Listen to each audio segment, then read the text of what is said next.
डाळ भज्यामध्ये मुगाची डाळ आणि हरभऱ्याची डाळ, उडदाची डाळ हे घ्यायचे, भिजवायचं. 1-4-5 तास भिजल्यानंतर बारीक करायचं. बारीक करताना त्याच्यामध्ये हिरवी मिरची आणि आलं, जिरे पावडर हे टाकायचं. मीठ टाकून मग करायचं. एकदम सोपी रेसिपी आहे. 10 मिनिटामध्ये होणारी कृती आहे. त्याच्यावर आपण चिंचेची चटणी घेऊ शकतो. कांदा कापून टाकला ते छान असतं. मूग डाळ भजे रेसिपी त्याची एकदम सोपी आहे.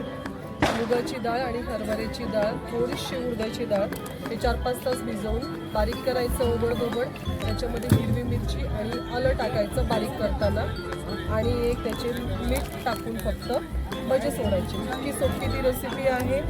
त्याच्यामध्ये आपण चिंचेचं पाणी त्याच्यावर टाकून कांदा वगैरे जसे आपल्या टेस्टप्रमाणे आपण ते टाकून खूप छान आणि चविष्ट पोटभरीचा आणि पौष्टिक नाश्ता तयार होतो. चेक करू गरम झालंय म्हणजे काढूया आपण.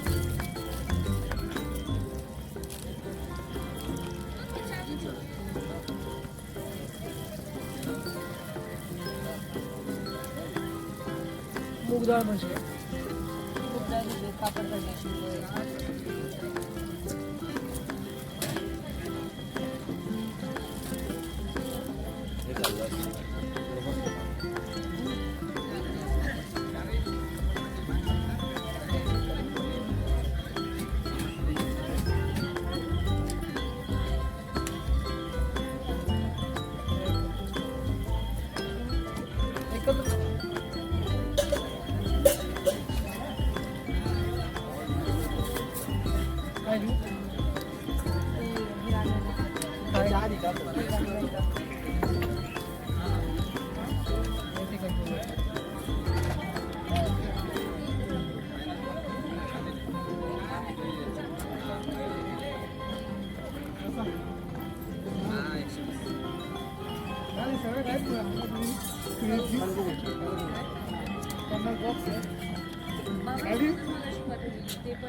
कसे झाले भजे? एकदम मस्त मस्त कुरकुरीत झाला. ओके, छान. आजची रेसिपी पण छान झाली. मस्त मला पण खायला आवडेल. नक्कीच एक द्या. थँक्यू.